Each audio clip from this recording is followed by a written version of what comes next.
Mr. Z here. Today we're going to learn how to play something by Beethoven, and all of my students asked for this one. This is called Für Elise. This was not Beethoven's girlfriend. Apparently, it was one of his better students. So get set to learn this fantastic tune.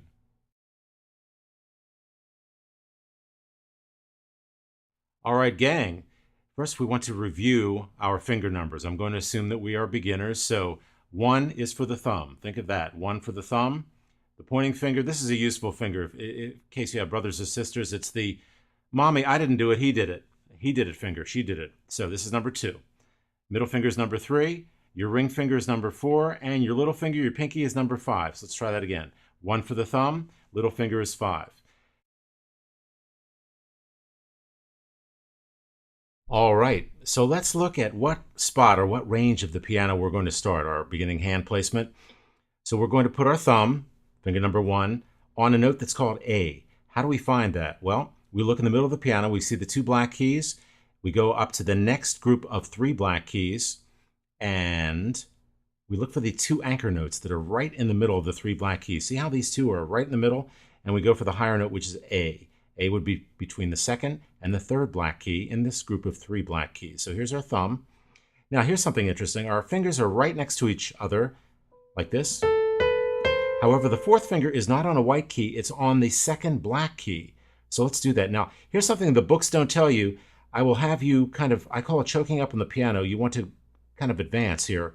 So look how far your fingers are on the keys.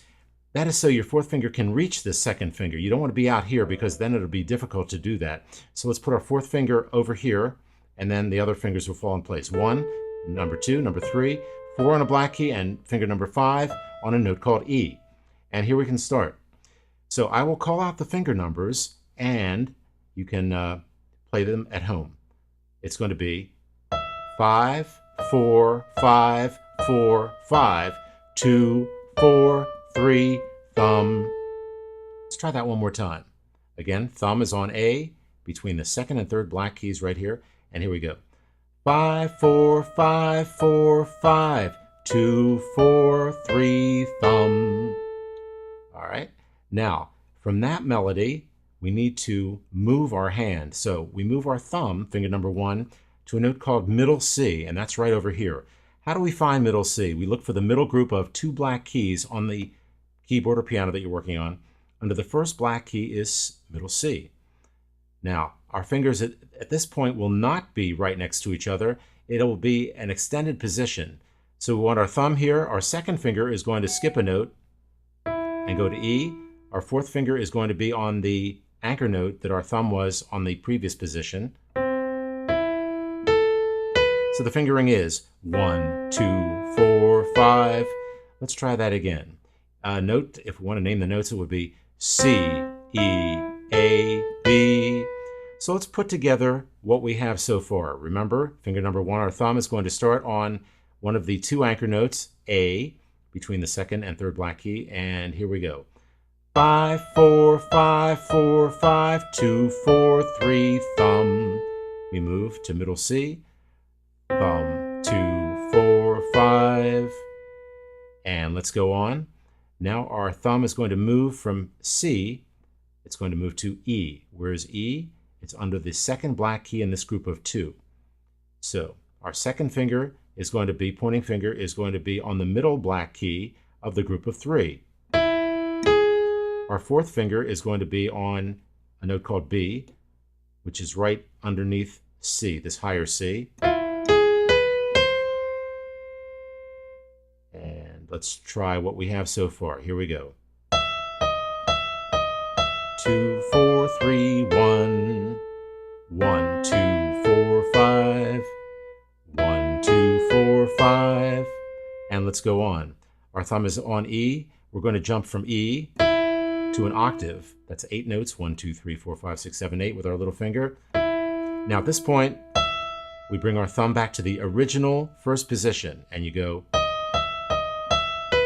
Sounds very similar. It is a repeat, and then you go back to C. 1, 2, 4, 5, and then 1, 5, 4, 3. So let's review what we have so far. Remember, It's very important to have our thumb on A, and here we go. 5, 4, 5, 4, 5, 2, 4, 3, 1, move to middle C. 1, 2, 4, 5, move to E.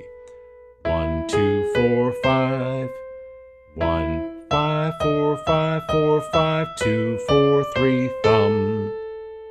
1, 2, 4, 5, 1, 5, 4, 3. And that is part A of For Elise.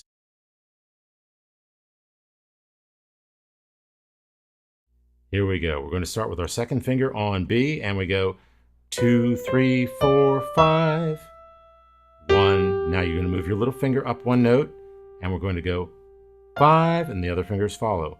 4, 3. Then you're going to go one note lower than before to a note called F, and then 1. Then your little finger comes down to E, under the second black key. 5, 4, 3, and your thumb keeps going down. 1. And your other fingers do also 5, 4, 3. So let's review that. Our thumb starts on G. Second finger skips a note to B, C, D, and E. Here we go. Starting with finger number 2.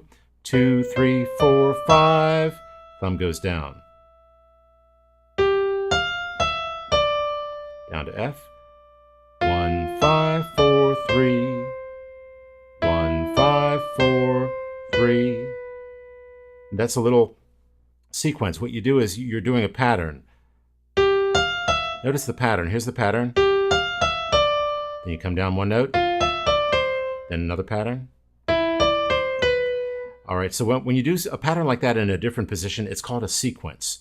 So that is what gives the song a lot of its appeal. So let's try that again. Starting with thumb on G, we go here. 2, 3, 4, 5. Thumb 5, 4, 3, coming down. 1, 5, 4, 3, coming down again. 1, 5, 4, 3, and then we're going to count 2 beats. 1, 2, and then go. We hit the E twice. Back down to the E. And then we go back to the beginning position, which is here, and you go 4, 5, 4, 5, 4, 5, 2, 4, 3, and then you begin the song again. You're back to the A section.